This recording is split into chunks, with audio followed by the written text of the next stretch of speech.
Muy bien, por favor, tomen sus notas del mensaje. El verso al inicio de sus notas, Tito capítulo 2, verso 11, dice esto. La gracia de Dios se ha manifestado para salvación a toda la humanidad. La gracia de Dios se ha manifestado para salvación a toda la humanidad. Dios no ha creado una sola persona que no amara.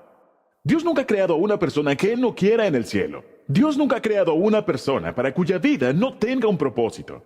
Dios nunca creó a una persona por la que Jesús no haya muerto. La raza fue idea de Dios. Y Dios dice, yo amo todas las formas, tamaños, colores y trasfondos. Porque esa fue su idea en primer lugar. Y la razón por la cual estamos haciendo el proyecto de la frontera final, es venir a las últimas 3,000 tribus en todo el mundo, que carecen de una Biblia, de creyentes o del cuerpo de Cristo, es porque todas las personas le importan a Dios. Ahora, tal vez no lo hayan notado, pero la reconciliación racial es una parte fundamental del Evangelio. No es algo insignificante. Es una de las cosas que veremos el día de hoy, que Jesucristo vino a hacer al morir en la cruz por nosotros. Y la reconciliación racial es algo fundamental en el Evangelio. Y la forma en que tratas a otras personas y la forma en que trato a otras personas le importa a Dios. No es algo insignificante para Él. De hecho, Él lo deja muy en claro en 2 de Crónicas, verso 19, el segundo versículo en tus notas. La Biblia dice esto. El Señor nuestro Dios no tolera, tal vez quieras encerrar eso, no tolera, y luego menciona 3 cosas. Que se tuerza la justicia, ni que se muestre imparcialidad, ni que se acepte el soborno. Esas son 3 cosas que hacen que Dios se enoje. Ahora, todos entendemos lo que significa el soborno, todos lo entendemos. ¿Qué son los otros 2? Dios no tolera que se tuerza la justicia.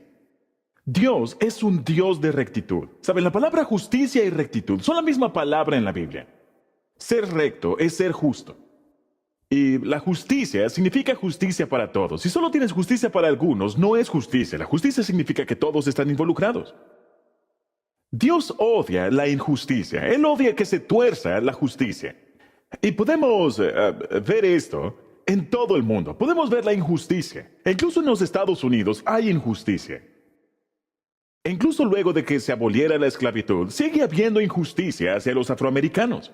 Sigue habiendo injusticia contra otros grupos. Y todo el que tiene ojos puede ver esto. No está en todos lados, pero es real. Es definitivamente un problema. Y Dios dice que no queremos que eso ocurra. Ahora, en una iglesia como Saddleback, donde somos una congregación de todas las naciones, y no creo que exista alguna mayoría en nuestra iglesia, porque hablamos 67 idiomas. Y quiero decirles, como su pastor, que si pertenecen a cualquier grupo minoritario, o eres un inmigrante de cualquier nación y has sido lastimado o tratado de forma injusta, lo lamento. Como tu pastor, lamento que eso te haya ocurrido. Eso no está bien y no está bien delante de Dios. La injusticia no es buena. La Biblia también nos dice que Dios no tolera la parcialidad. ¿Qué es la parcialidad? Esa palabra es un sinónimo de racismo. Esa palabra es sinónimo de prejuicio. La parcialidad es cuando tratas a un grupo de personas mejor que a otro grupo. Dios dice, eso no me gusta. Quiero que todos sean tratados de igual manera. Quiero que todos sean tratados con justicia.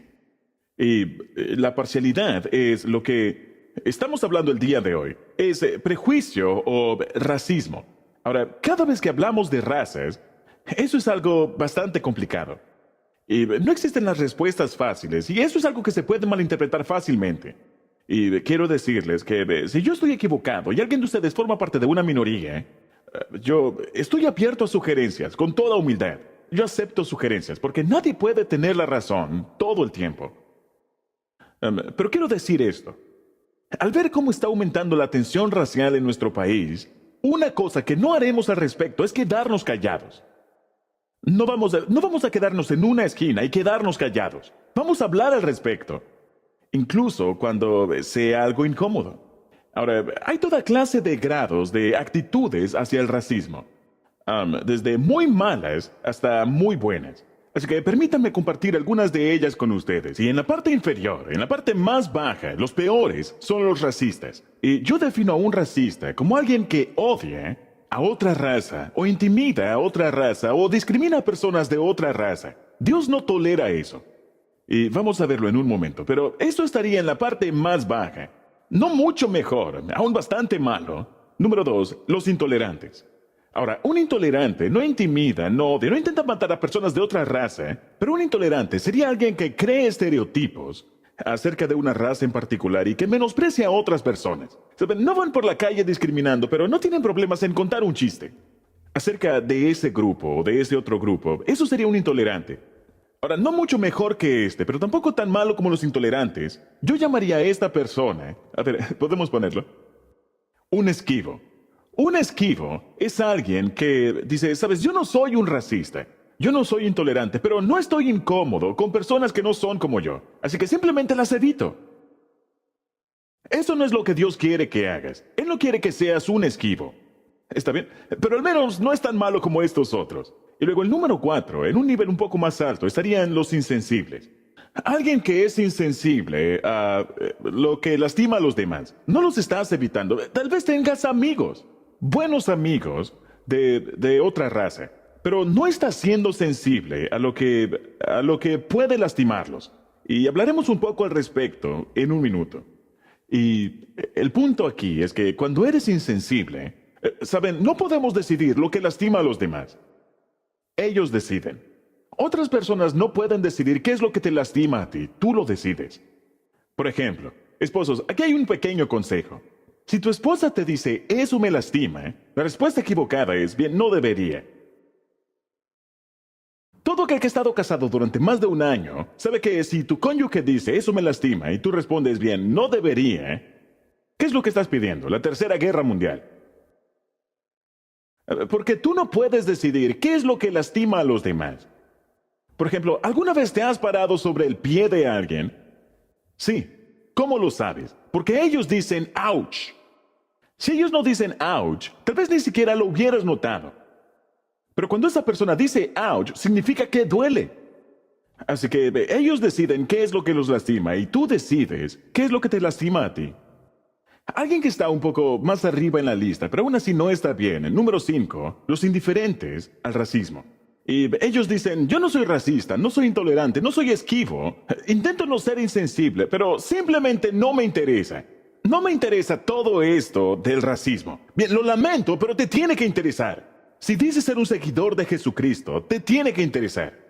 La rectitud y la justicia y el amor y la reconciliación en el mundo. No puedes decir no me interesa. Esa es una persona indiferente. Ahora, llegamos a la parte positiva, que sería donde te vuelves sensible a esta situación. Y eres amable con las personas. Y cuando ves a un inmigrante, o alguien que tiene problemas con el idioma, o alguien con un color diferente de piel, intentas ser justo, intentas ser amable, intentas ser incluyente, intentas no decir cosas que podrían lastimar a la persona por su trasfondo. Eso es mejor, pero eso no es lo mejor de todo. Lo que Dios quiere que seamos es reconciliadores. Y un reconciliador es alguien que construye puentes constantemente. Construyes puentes entre las razas. Ahora, la Biblia dice en muchas ocasiones que si eres cristiano, tú debes ser un reconciliador. La Biblia dice que Dios nos ha dado el ministerio de la reconciliación. Y en una sociedad que vemos que se separa cada vez más y cada vez más polarizada, más malintencionada, más distraída, más dividida, si hay alguien que necesita ser pacificador, es el pueblo de Dios. Jesús dijo, bienaventurados los que procuran la paz, porque ellos serán llamados hijos de Dios. Así que Dios quiere que seamos reconciliadores. Ahora, tal vez dirán, en esa lista que acabo de mostrarles, tal vez dirán, si yo les preguntara dónde están, déjenme decirles, ustedes mismos no se pueden ubicar. Alguien más debe hacerlo. Porque a menudo no podemos ver dónde nos encontramos. Estamos ciegos a nuestra ubicación, por nuestro trasfondo, y debes estar abierto a la idea de que alguien te diga, sabes, no estás tan arriba en esa lista como crees estar. Necesitas estar abierto a esa posibilidad. Ahora, ¿por qué Dios odia el prejuicio racial? Quiero que escriban esto y rápidamente veremos 4 cosas. Y luego vamos a participar juntos de la comunión, lo cual representa la unidad en el cuerpo de Cristo. Pero ¿por qué odia Dios el prejuicio racial? 4 razones. Número 1.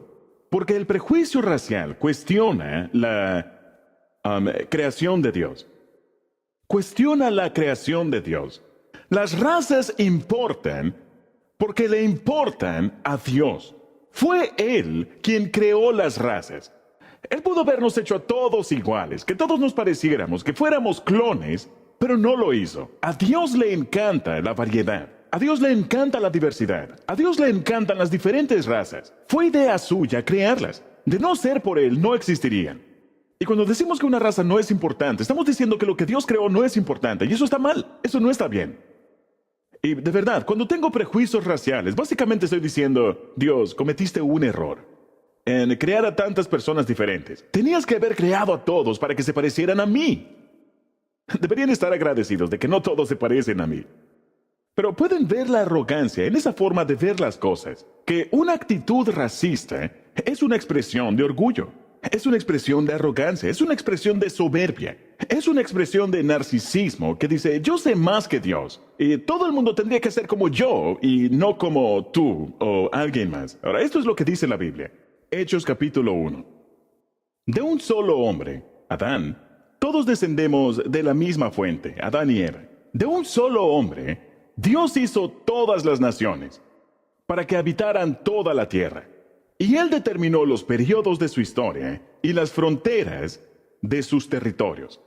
Tú no escogiste tu raza, tú no escogiste cuándo nacer o dónde nacer o quiénes serían tus padres o tu trasfondo o tu cultura. Todo eso lo decidió Dios.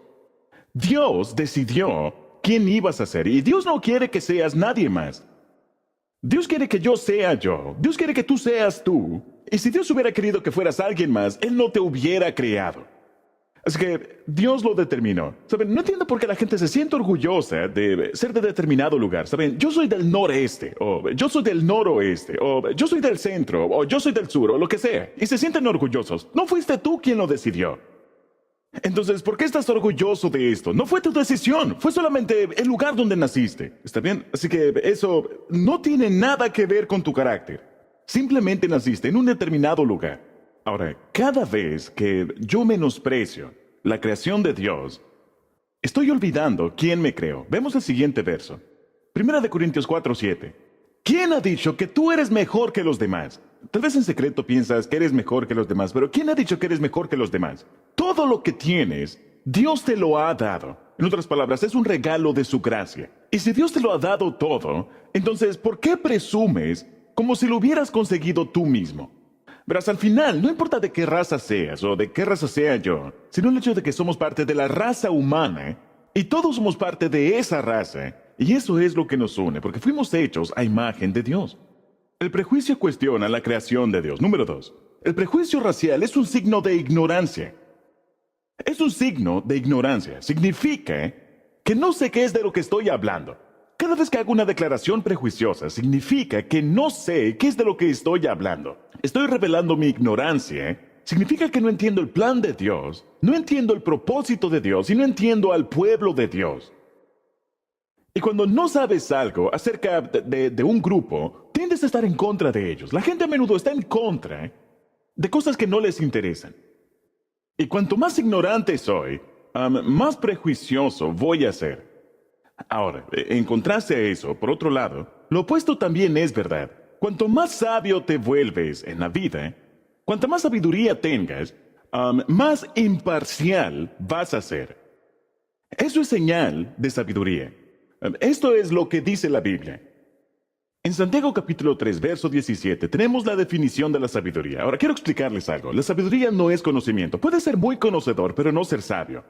Puedes tener un doctorado y ser un necio. La Biblia dice esto en Santiago.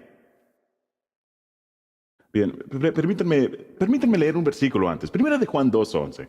Primera de Juan 2:11 dice esto. Pero el que odia a su hermano está en la oscuridad. Está en la oscuridad y en ella vive. Y no sabe a dónde va, porque la oscuridad no lo deja ver. La Biblia dice que si en algún momento yo odio a alguien, porque es diferente y no me agrada y lo odio, dice que estoy en la oscuridad, no sé a dónde voy y estoy ciego. Esa es una acusación muy fuerte de parte de Dios. Por otro lado, como dije, cuanto más sabio te vuelves, más imparcial serás. Y Santiago capítulo 3, verso 17 dice, la sabiduría de lo alto, en otras palabras, la sabiduría de Dios. ¿Sabes? Puedes obtener conocimiento en un libro o en una enciclopedia. Puedes leer todo lo que quieras, pero la sabiduría viene de Dios. La verdadera sabiduría viene de lo alto. Y observen, La sabiduría es primeramente pura, después pacífica. Si no estoy siendo pacífico, si estoy incitando a un alboroto, no estoy siendo sabio.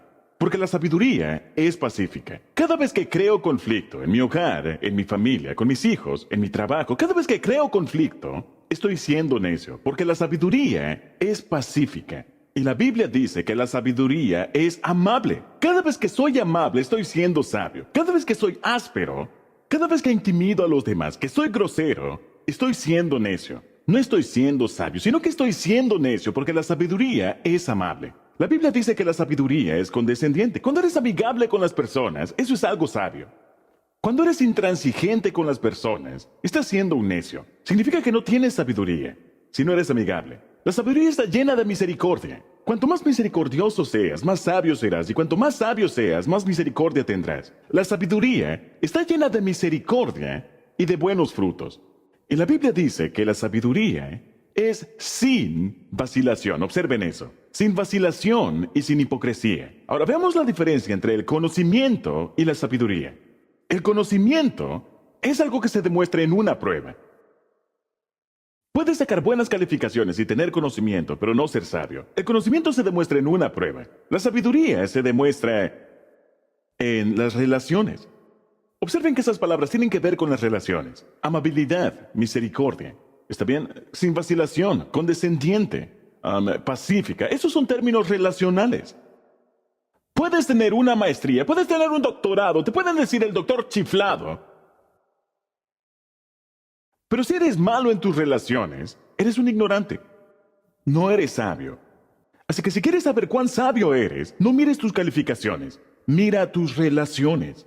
Cuanto más sabio eres, más amable, pacífico, compasivo y sin prejuicios y amistoso eres en tus relaciones.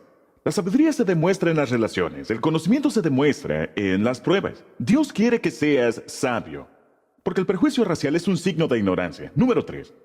El prejuicio racial desobedece el gran mandamiento. Desobedece el gran mandamiento. ¿Cuál es el gran mandamiento de Jesús? Un día un hombre caminando por la calle vio a Jesús y le preguntó: Jesús, dime, ¿cuál es el mandamiento más importante en la Biblia? Hazme un resumen de este libro. Dime qué es lo más importante que debo hacer. Y Jesús dijo: eso es fácil, puedo resumir toda la Biblia en 2 frases. Escucha esto. Todo se trata de amor. Ama a Dios con todo tu corazón y ama a tu prójimo como a ti mismo. Eso es todo. Eso es todo. Eso es todo. Él dijo: si entiendes eso, si amas a Dios con todo tu corazón y a tu prójimo como a ti mismo, has entendido toda la Biblia. Esa es toda la Biblia resumida. Y esta frase, ama a tu prójimo como a ti mismo, se repite una y otra vez en la Biblia. La encontramos al menos unas 8 veces. Pablo lo repite en Gálatas capítulo 5, versos 14 y 15. Dice: toda la ley en la palabra de Dios se puede resumir en una sola frase. Ama a tus semejantes como a ti mismo. Pero, dice, debes amar a tu vecino como a ti mismo. Pero, si en lugar de mostrar amor, ustedes siguen atacándose, si siguen atacándose y siguen haciéndose daño unos a otros, dice, tengan cuidado, van a terminar por destruirse todos. Podemos ver cómo eso está ocurriendo en nuestra nación y en nuestro mundo en la actualidad. Nos estamos destruyendo porque no amamos a nuestros semejantes como a nosotros mismos. Es interesante porque cuando Jesús dijo esto, que lo más importante que puedes hacer es amar a Dios y a tu prójimo como a ti mismo, los fariseos siempre andaban buscando una forma para no tener que amar a todos. Entonces uno de los fariseos preguntó: muy bien, Señor, entonces, ¿quién es mi prójimo? Esa es la pregunta. Dijo: bien, si tengo que amar a mi prójimo, ¿quién es mi prójimo? Y esperaban que no significara todo el mundo. Entonces Jesús contó una historia muy famosa, para responder a la pregunta de quién es mi prójimo. Es una historia que ya conoces, es la historia del buen samaritano. Acerca del hombre que iba por el camino y vio a un hombre que había sido asaltado y había sido golpeado y estaba todo ensangrentado a la orilla del camino, y este otro hombre lo ayudó. Y él cuidó de este hombre golpeado y lo llevó a una posada y le dio de comer, y él vendó sus heridas y le dijo al dueño de la posada: voy a pagarte por sus gastos cuando pase nuevamente por aquí. Y él no conocía a este hombre, era un completo extraño. Esta es la parte interesante. En esos días los samaritanos eran la minoría a quienes todos odiaban. Entonces, cuando le preguntaron a Jesús: ¿quién es mi prójimo?, él hizo que el héroe de la historia Era la minoría a quien todos despreciaban, el samaritano. El héroe de esta historia era la minoría. Y él dijo, eso significa amar a tu prójimo. Ahora, ¿quién creen que es su prójimo? Y los fariseos tuvieron que admitir, es aquel que mostró amor. Y él dijo, sí, todo el mundo es tu prójimo.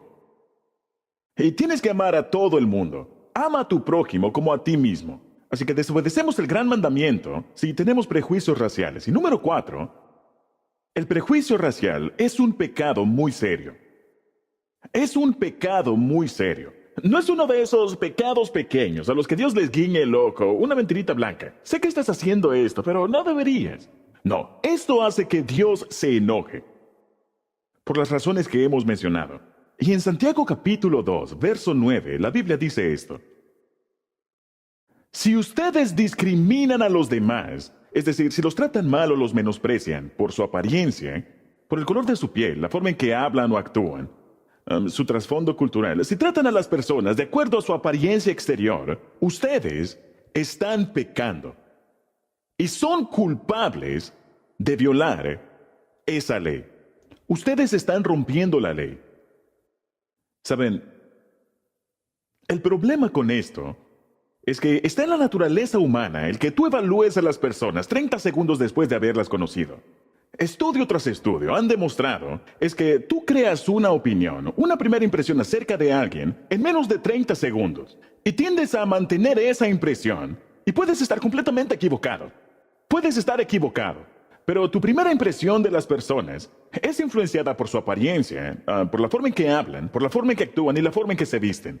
Y llegas a conclusiones y dices, ese tipo me agrada. O ves, ella no me cae bien. Y puedes estar equivocado acerca de su carácter. Dios dice, esa es una tontería. Y no solo es una tontería, es un pecado. Juzgar basado solamente en la apariencia. Ahora, una de las razones por las que hablo de esto, este no es un problema solo en los Estados Unidos. Claro que es un problema en los Estados Unidos, un problema entre blancos y negros, y entre otros grupos minoritarios, y entre otros grupos.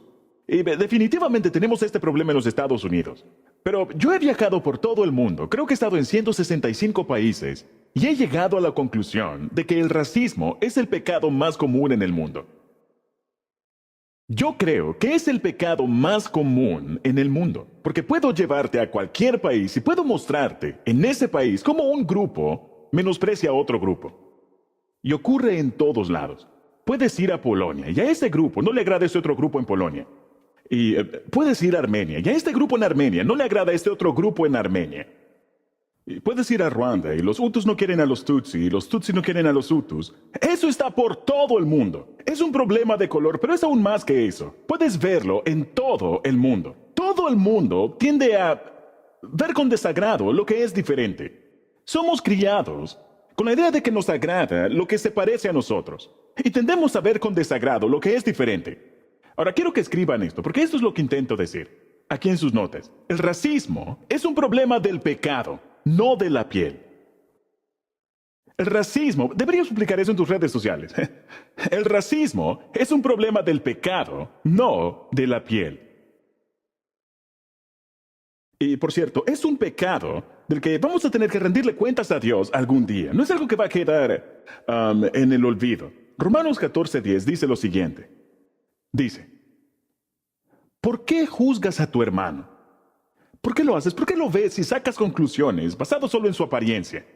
¿Puedo confiar en esta persona? ¿Tengo miedo de esta persona? ¿Me agrada esta persona? ¿Por qué juzgas a tu hermano? ¿O tú? ¿Por qué lo menosprecias? ¿Por qué crees que eres mejor que él? Todos tendremos que comparecer ante el tribunal de Dios. Él será el juez de todos nosotros. Y vamos a tener que rendir cuentas por nuestros prejuicios en la vida. Ahora, quiero hablarles acerca de cómo puedes deshacerte de esto en tu vida. Algunas personas creen, bien, simplemente hay que hacer algunas leyes. Una ley no convertirá a un intolerante en alguien que ama. No existe ninguna ley que cambie el corazón. Yo creo en las leyes, pero no existe ninguna ley que cambie el corazón. Esa debe ser una transformación desde el interior.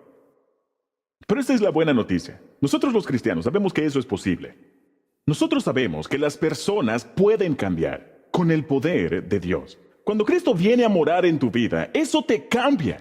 Hemos visto a borrachos lograr la sobriedad. Hemos visto a adictos conseguir estar limpios. Hemos visto matrimonios recuperarse, matrimonios que no parecían tener esperanza alguna. Hemos visto personas que han sido maltratadas, abusadas y violadas recuperarse y de hecho prosperar y florecer en la vida. Si yo no creyera que el poder del Evangelio cambia vidas, yo no estaría aquí. Nosotros tenemos las buenas noticias. El gobierno nunca solucionará este problema. No va a solucionarlo. Solamente la iglesia puede solucionarlo, porque tenemos la tarea de ver vidas transformadas. Y hemos visto cómo Dios transforma intolerantes en personas que aman. Tal vez nunca hayas escuchado el nombre John Newton. Pero hace algunos siglos, John Newton era un vil, vulgar, sucio. Era alguien detestable. Él era un comerciante de esclavos. Él iba a África, robaba a africanos y luego los transportaba a los Estados Unidos y los vendía como esclavos. Él era inglés. Pero Dios alcanzó el corazón de este hombre y Jesucristo entró en su corazón. Y él se volvió una persona amorosa. Él de hecho se convirtió en pastor y escribió la letra del himno favorito de todos, Sublime Gracia. Ese himno que dice, Sublime Gracia del Señor, que a un infeliz salvó, eso fue escrito por un comerciante de esclavos. Fui ciego, mas hoy miro yo estaba perdido y él me halló. Ese es un hombre que tuvo una transformación completa, de comerciante de esclavos a pastor. Y ese himno se canta en iglesias y en funerales en todo el mundo. Ese es el poder del Evangelio, de la buena noticia. Entonces, ¿cómo podemos eliminar el prejuicio de nuestras vidas? 3 formas. Esta es una cuestión muy compleja. Y un sermón no va a resolver todos los problemas, pero nos dará una referencia, nos dará un punto inicial. Y aquí hay 3 cosas que puedes hacer esta semana. Número 1. Debemos ver a las personas como Dios las ve. Primero, empieza con la forma en que ves a las personas. Debemos ver a las personas de la forma en que Dios ve a las personas. Ahora, esto no es algo que haces de forma natural, no es algo que hago de forma natural. Así que debes pedirle ayuda a Dios. Dios, ayúdame a ver a las personas como tú las ves. A mi vecino de al lado, o las personas con las que trabajo, las personas en la cola del supermercado, las personas en la oficina postal. Ayúdame a ver a estas personas de la manera en que tú las ves, no con ojos humanos. Ahora, esto es lo que dice la Biblia. 1 de Samuel 16:7. El Señor no ve las cosas de la manera que tú las ves. La gente juzga por las apariencias, tu cabello, tus rasgos faciales, el color de tu piel, si eres hombre o mujer. Pero el Señor mira el corazón. Como dije, necesitas entrenarte a ti mismo, porque estamos entrenados naturalmente a juzgar a las personas solamente por su apariencia. Ves a las personas y dices, yo confío en él, simplemente viéndolo. Yo no confío para nada en ese hombre, simplemente al verlo, y puedes estar 100% equivocado. A un libro se le juzga por su portada, las casas se juzgan por su fachada, y juzgamos a las personas por su apariencia, la forma en que se visten, cómo hablan, o incluso por su acento. Jesús dijo en Juan 7:24, dejen de juzgar por las apariencias. Más bien, juzguen de una manera correcta, no sean superficiales, no sean personas superficiales. Vean a las personas de la forma en que Dios las ve. Ahora, quiero explicarles de qué estoy hablando. Ver a las personas de la forma en que Dios las ve no significa ser daltónico. Eso no es lo que significa. De hecho, algunas personas me han dicho, sabes, cuando yo veo a una persona, yo no veo su raza, yo no veo su color. Bien, hay una palabra para eso, mentiroso. No necesitas ser daltónico. Dios no te está pidiendo que seas daltónico. Él quiere que veas a colores. Dios ama los colores. Si no te habías dado cuenta de ello, mira afuera. Todo está a colores. Atardeceres, amaneceres, la luna, ¿saben? Las flores. Todo está... Mira las personas a tu alrededor. No existe una sola persona que tenga exactamente la misma pigmentación que tú. Dios ama los colores. Así que Dios no te está pidiendo que seas daltónico. Él quiere que celebres los colores. Él quiere que veas a colores, no que seas daltónico. Él quiere que celebres. ¿Sabes? ¿No te parece genial que no vamos a aburrirnos? No todos lucimos igual. Esto es genial, deberíamos celebrar. Así que no estamos hablando de no ver los colores. No, Dios quiere que veas a colores.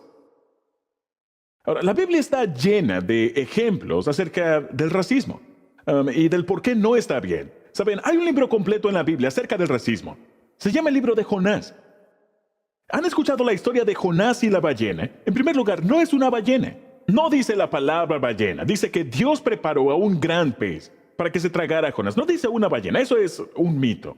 Dios pudo preparar a un pez con un apartamento de 3 habitaciones si lo hubiera querido. Él creó el mundo. Pero Dios, ¿por qué estaba Jonás huyendo de Dios? Porque Dios le había dicho que fuera a Nínive a predicar. Y Jonás, él no quería que Dios perdonara a esas personas. Y Jonás se escondió de los ninivitas, que se encuentra en la Siria moderna. Es Siria.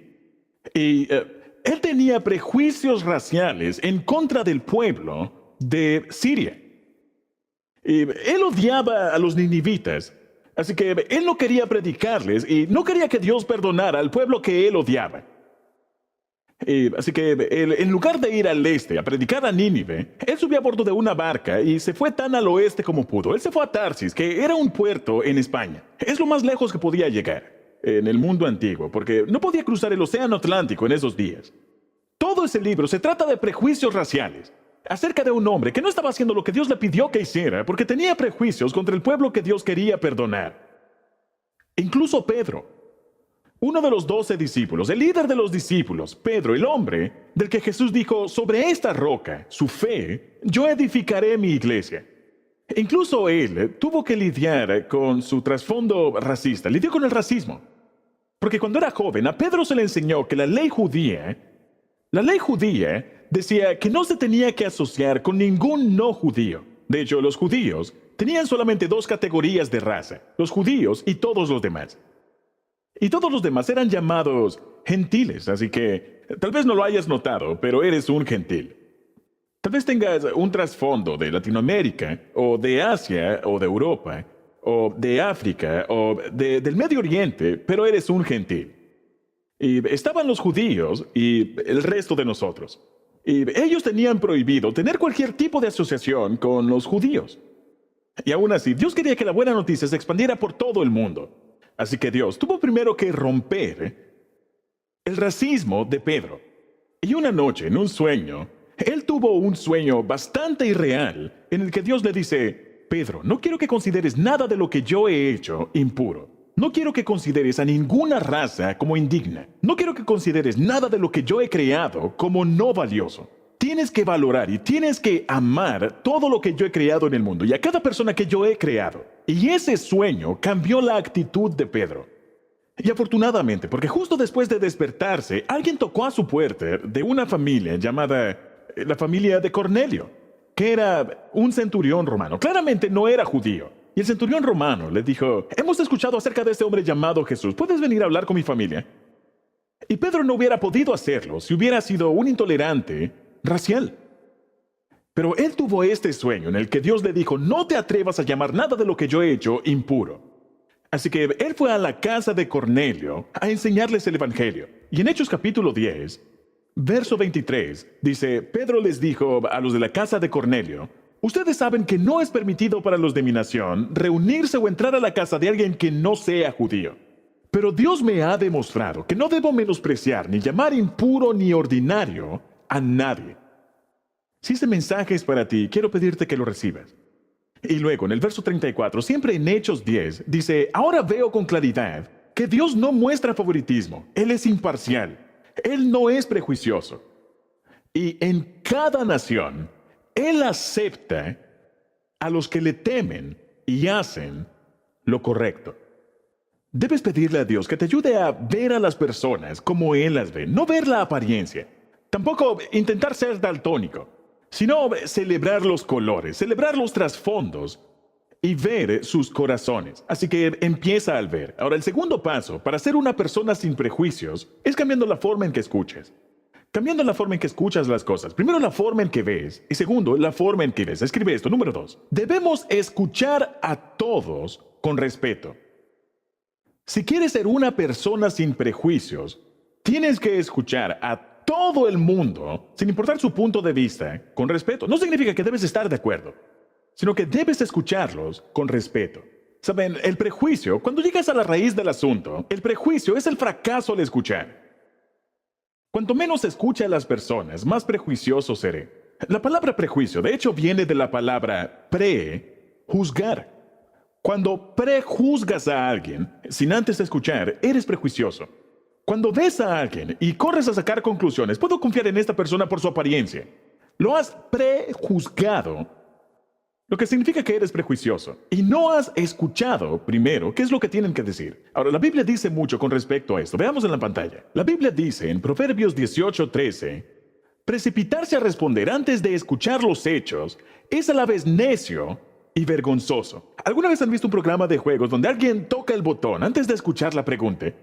Y luego no sabe, ¿cómo pueden saber la respuesta si no saben cuál es la pregunta? Precipitarse a responder antes de escuchar los hechos es a la vez necio y vergonzoso. Me encanta este versículo en la Reina Valera contemporánea. Veamos lo que dice. Dice esto: cuán presuntuoso y ridículo se muestra el que responde antes de oír.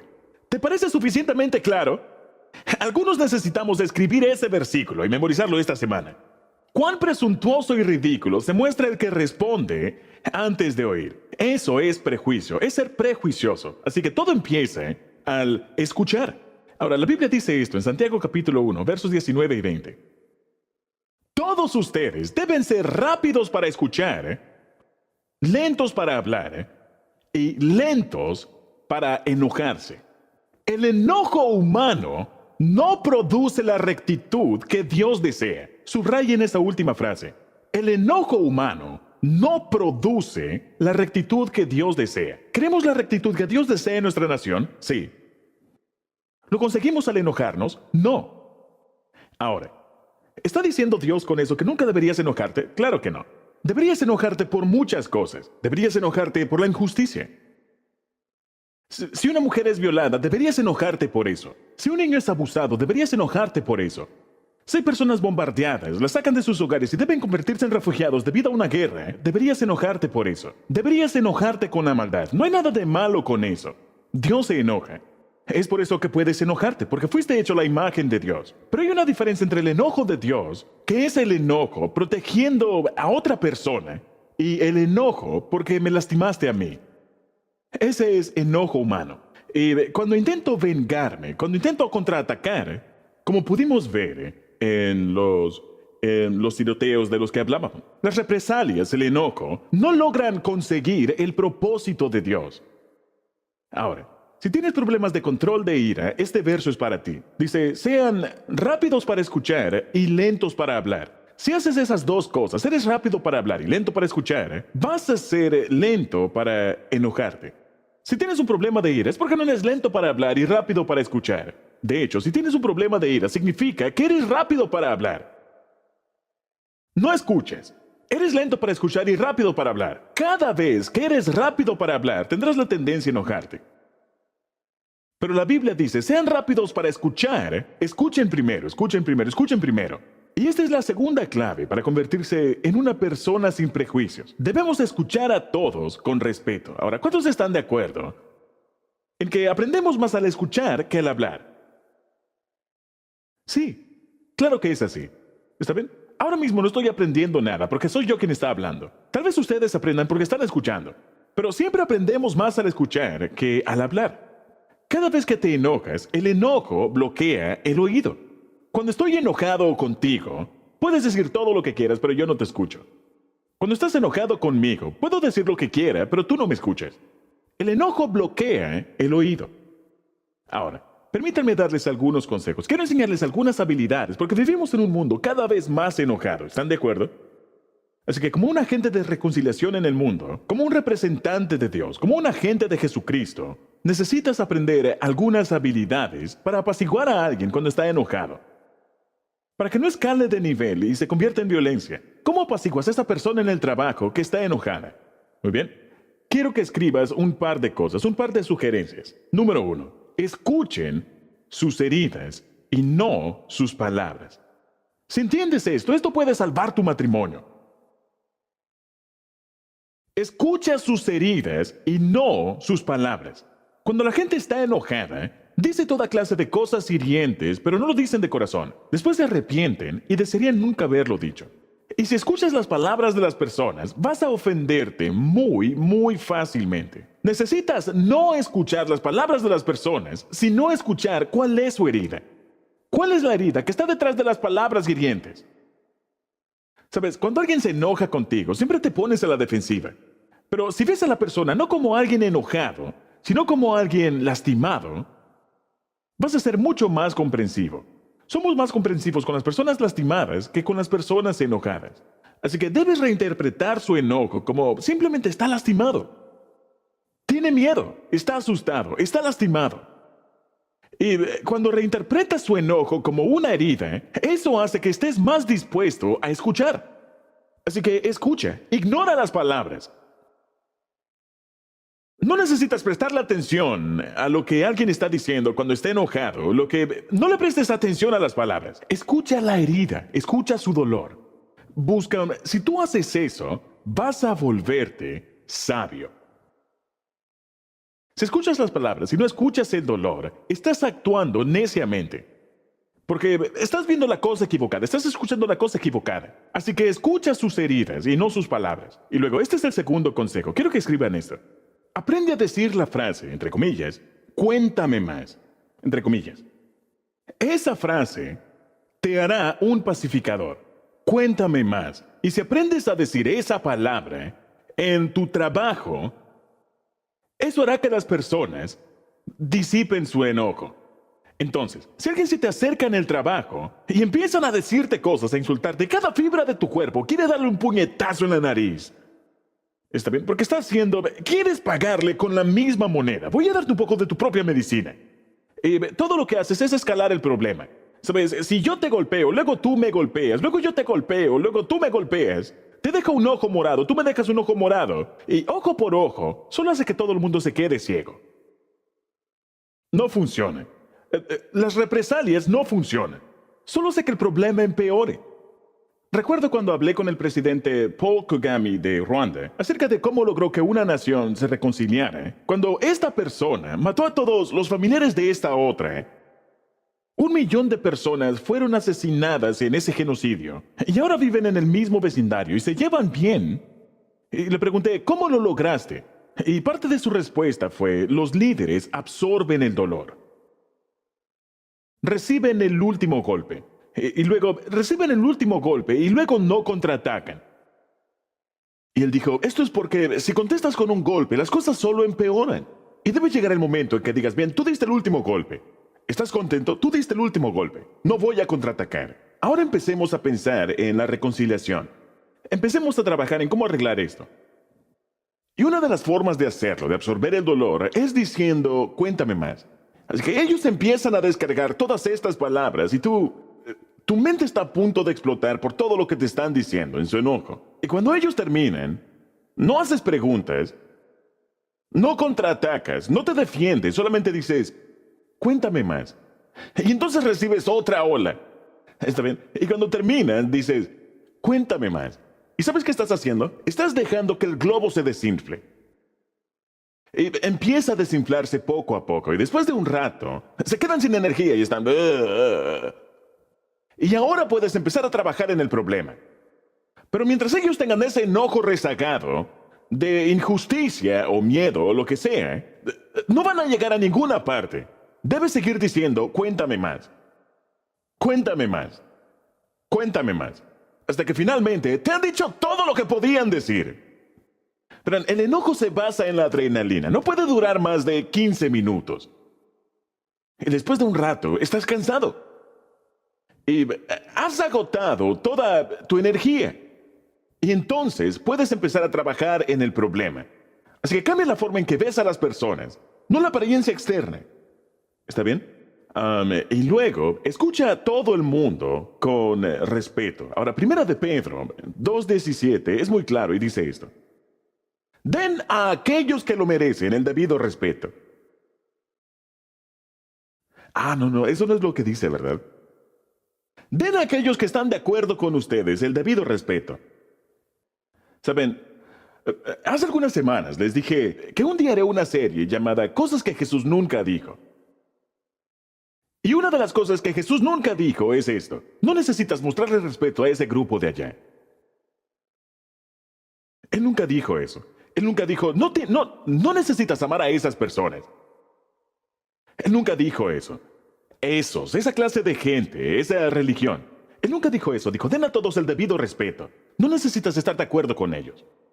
Tal vez sepas que están equivocados en lo que creen, o en su estilo de vida, o lo que sea. Pero debes mostrar respeto a todos. Ahora, Dios nos dice que no debemos solamente escuchar y ver a las personas de forma diferente y respetarlas. Pero esta es la tercera cosa, y esto es lo más difícil. Debemos amar a todos como Jesús lo hace. Debemos amar a todos como Jesús lo hace. No hay nadie a quien tengo permitido no amar. No necesito estar de acuerdo con ellos. Tal vez necesite detenerlos para que no cometan un pecado, pero aún así debo mostrarles amor. Y en Juan 15, verso 12, Jesús habla de forma específica y dice, este es mi mandamiento.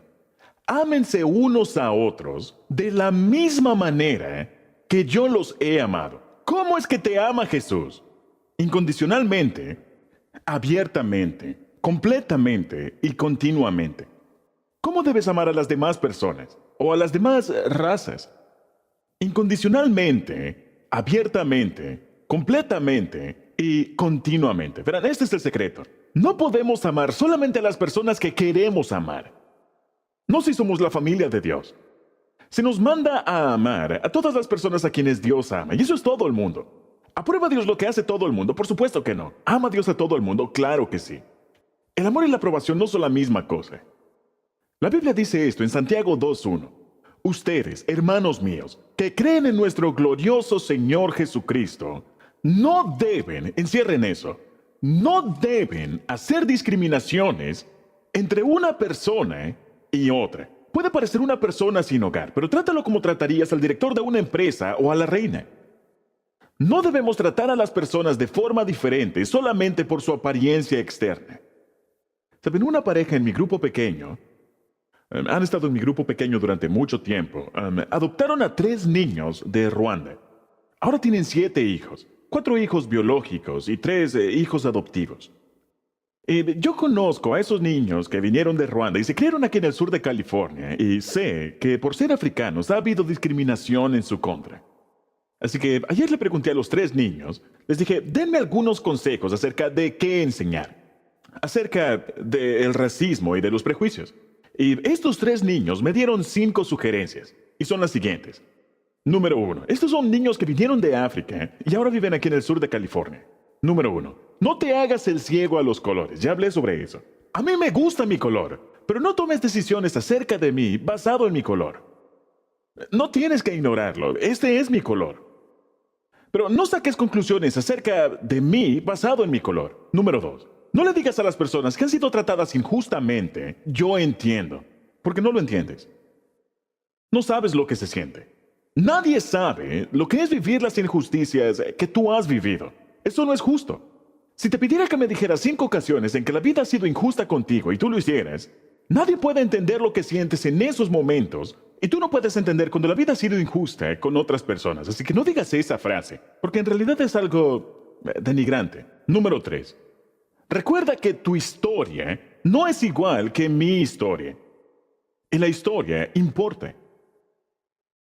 Una persona que nació en Chicago, en la ciudad, o en Detroit, en la ciudad, y una persona que nació en un rancho en México tendrán una historia diferente. Han vivido diferentes cosas. Así que, recuerda que todos tenemos diferentes trasfondos. Número 4, no ignores la historia o digas, ya supéralo. El dolor es importante. ¿Saben? Estos niños quedaron huérfanos porque sus padres fueron asesinados en un genocidio junto a millones de personas. Tus padres no fueron asesinados en un genocidio. Tú no puedes entender esa clase de dolor. Así que no digas supéralo, porque no funciona. Y finalmente, la 5ª sugerencia. Esta es la que más me gusta de todas. Lucha contra todos los estereotipos. ¿Saben? A veces he pensado en iniciar una coalición contra los estereotipos, y todos pueden estar en ella. Porque hoy todo el mundo es víctima de los estereotipos. Hay estereotipos acerca de cristianos. Hay estereotipos de cristianos evangélicos, cristianos pentecostales, cristianos católicos. Hay estereotipos de cristianos. Hay estereotipos de judíos. Ya lo han escuchado. Hay estereotipos de musulmanes. Ya los han escuchado. Hay estereotipos de negros, de hispanos, de asiáticos. Hay estereotipos de homosexuales. Todas las personas en el mundo están dentro de un estereotipo. Al menos tenemos que decir la verdad. Y si tenemos una coalición, podemos decir, cuando seas víctima de un estereotipo, estaremos en contra de eso, al igual que lo estaremos cuando seamos víctimas de estereotipos como iglesia. Porque no es verdad. Es como, a veces me ha pasado que estando en un avión, la persona de al lado me pregunta, ¿a qué te dedicas? Le digo, soy pastor, y hasta ahí llegó la conversación. Y es por eso que a menudo digo, soy escritor. Y entonces quieren hablar. Oh, ¿y qué has escrito? Escribí un libro por allí, tal vez lo hayas escuchado. Pero a veces hay personas que cuando escuchan que soy cristiano, dicen, bien, yo no creo en Dios. Y tal vez piensan que eso me dejará asombrado. Y mi respuesta a eso es siempre, oye, dime en qué clase de Dios no crees, porque tal vez tengamos eso en común. Dicen, yo no creo en un Dios que y yo tampoco. ¿De qué más querés hablar? No voy a ponerme a defender algo en lo que no creo. Así que no voy a defender un estereotipo que no es verdad. Saben, necesitamos aprender a amar a todos de la forma en que Dios nos ama. Santiago 2:8 dice esto. Hacen bien. Saben, yo sé que todos ustedes quieren hacer lo correcto. Saben, vienen a la iglesia el domingo por la mañana cuando podrían estar en la feria local. ¿Por qué? Porque quieren hacer lo correcto. Así que esto es lo que dice. Ustedes hacen bien cuando obedecen la ley suprema, tal como aparece en las Escrituras. ¿Y qué es lo que dice? Ama a tu prójimo como a ti mismo. Recuerden que Jesús usó la parábola del buen samaritano, la minoría, para enseñarnos a amar a nuestro prójimo como a nosotros mismos. ¿Y qué hizo ese hombre? Él estuvo allí cuando el otro estaba lastimado, lo ayudó, cuidó de él, corrió el riesgo de construir un puente hacia otra raza que probablemente lo odiaba, pagó el precio. Saben, el amor es algo muy práctico. Ahora, ¿cómo vamos a construir una sociedad como esa? Con todas las diferencias y toda la violencia y todo el odio y todos los prejuicios que vemos en diferentes áreas, ¿cómo podemos construir una sociedad así? Permíteme decirte el plan de Dios. El plan de Dios para cambiar a la sociedad no es a través del gobierno. El plan de Dios para cambiar a la sociedad, tal vez quieras escribir esto, para unir a las personas es la iglesia. La iglesia tendría que ser el laboratorio del amor. Se supone que tenemos que dar el ejemplo de lo que significa llevarse bien, dar el ejemplo de la armonía y la unidad y la comunión y la reconciliación y de cómo personas de diferentes culturas pueden estar juntas y de hecho amarse. Ese es el ejemplo que tiene que dar la iglesia. Ahora, Pablo explica a la iglesia de esta forma. Primera de Corintios 12. Dice, entre nosotros hay algunos que son judíos. Está hablando de la iglesia cuando inició. Pablo era judío. Hay algunos que son judíos y otros que son gentiles en la iglesia. Algunos son esclavos y otros son libres. Pero todos fuimos bautizados en un solo cuerpo por un mismo espíritu. Y todos compartimos el mismo espíritu. Y todos ustedes en conjunto son el cuerpo de Cristo. Y cada uno de ustedes es parte de ese cuerpo. No existen partes innecesarias. ¿Por qué necesitas la iglesia? ¿Por qué necesitas las personas que están cerca de ti? ¿Por qué necesitas a tu familia espiritual? Tal vez pueda darte 60 razones, pero quiero darte solo algunas. Una de ellas sería porque ninguno de nosotros está completo estando solo. Tú no tienes todos los dones que necesitas. No tienes todos los talentos. Nadie recibe todos los talentos, toda la sabiduría, todos los dones. Dios le da un poco a cada persona para que nos necesitemos unos a otros. Así que vas a tener debilidades en tu vida que serán compensadas por otras personas que te aman. Por eso necesitas a la familia de la iglesia, para compensar tus debilidades, porque no siempre ves todo con claridad. Y la persona a tu lado no siempre ve con claridad, y a veces tú ves lo que ellos no ven. Nadie está completo estando solo. Otra razón por la que nos necesitamos unos a otros es porque no puedes modelar el amor estando solo. No puedes dar ejemplo de la reconciliación racial estando solo. Puedes irte a vivir en una cueva y decir, oh, estoy lleno de amor. Es fácil amar si se trata de ti y nada más. No, tienes que aprender. Para aprender a amar, tienes que estar no alrededor de personas ideales, sino de personas reales, como en un grupo pequeño. Pero en verdad, la razón más importante por la que necesitas a la familia de la iglesia es porque encontramos nuestra identidad en las relaciones. Quiero que escuchen con mucha atención. Encontramos nuestra identidad en las relaciones. Debido a que el mundo está cada vez más fragmentado y más dividido, y está cada vez más polarizado, la crisis principal en la cultura moderna es la crisis de identidad. Créanme en esto. He hablado con grandes cantidades de personas. He hablado con decenas de miles de personas. Y la razón principal por la que las personas se me acercan es porque dicen, yo no sé quién soy.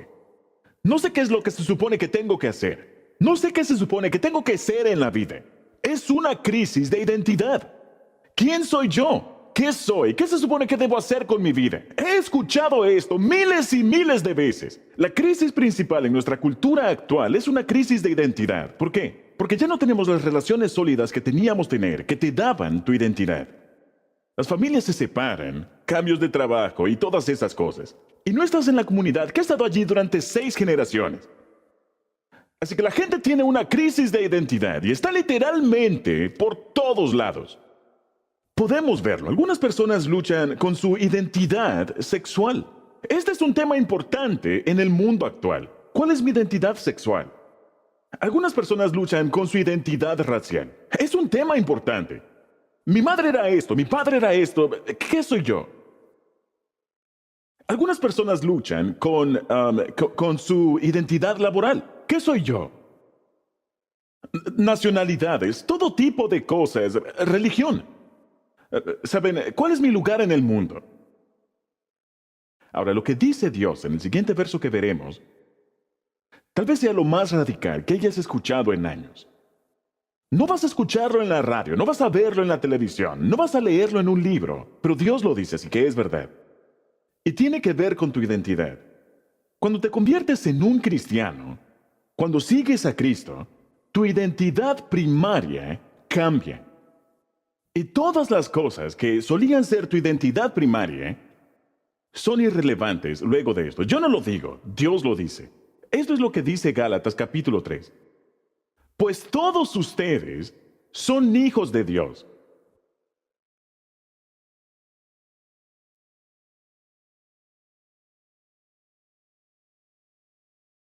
Eso es identidad, por la fe en Cristo Jesús.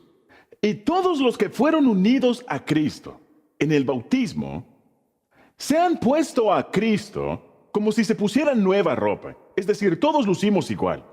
Ya no hay judío ni gentil. Ya no hay esclavo ni libre. Ya no hay hombre ni mujer. Porque todos ustedes son uno en Cristo Jesús. Wow, ¿se dan cuenta de lo radical que es ese versículo? Lo diré de otra forma. ¿Has puesto tu vida en las manos de Jesucristo? Sí. ¿Le has confiado con tu salvación? Sí. ¿Estás en la familia de Dios? Sí. Entonces, tu identidad primaria ya no es tu nacionalidad. Yo soy estadounidense, pero esa ya no es mi identidad primaria. Claro que no. Y si tuviera... Ahora somos una iglesia no solamente multicultural y multigeneracional y multirracial. Somos multinacionales. Hay miembros de esta iglesia que viven en Argentina y en China y en Alemania y en Manila. Así que somos una iglesia multinacional. Y aquí dice, tu identidad primaria no es tu nacionalidad. Yo soy estadounidense. Tu identidad primaria no es tu estatus económico. Soy rico o soy pobre.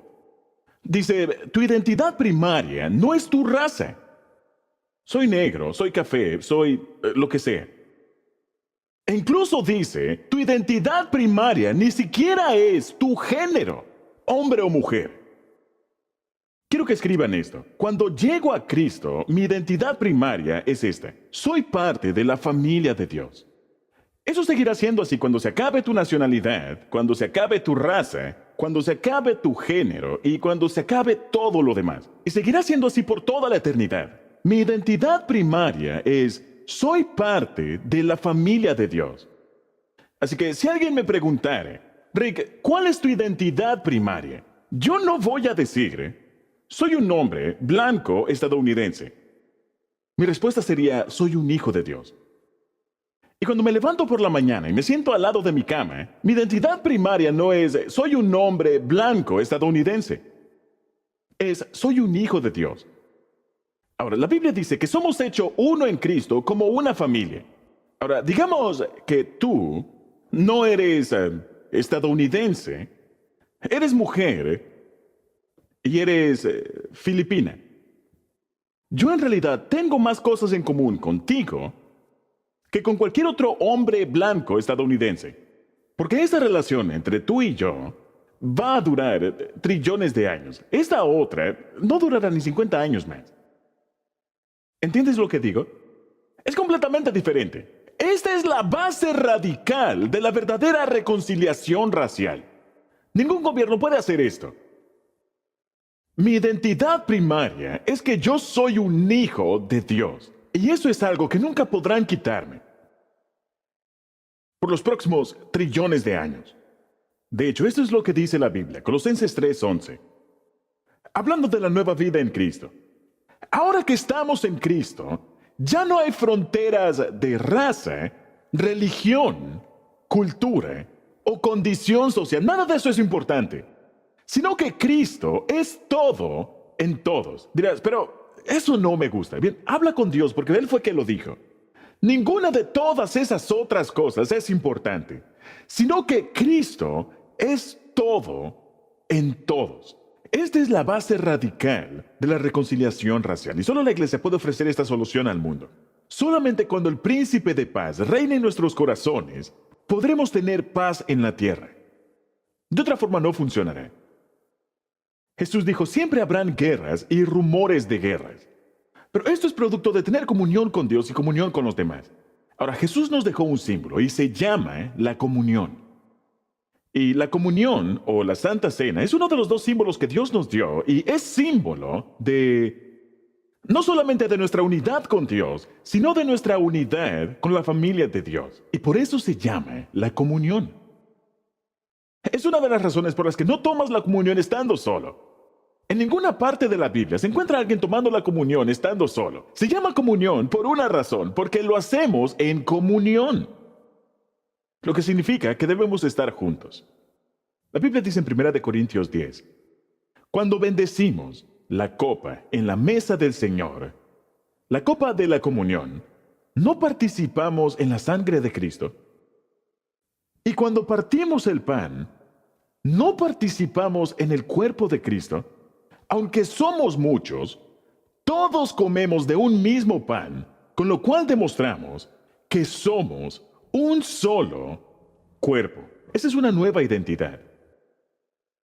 Por eso, como dije, no tomamos la comunión estando solos. Ahora, el día de hoy terminaremos tomando juntos la comunión, simbolizando la muerte de Cristo por nosotros, pero también recordando que pertenecemos a una familia que perdurará por toda la eternidad. Nuestra iglesia Saddleback cree en la diversidad. Saben, uno de nuestros 10 valores, SADDLBACK, somos una congregación de todas las naciones. Queremos que nuestra iglesia se parezca al cielo. Y en nuestra iglesia no creo que haya una mayoría, porque ahora hablamos 67 idiomas en nuestra iglesia. Eso es intencional. Queremos que nuestra iglesia se parezca al cielo. Somos una congregación de todas las naciones.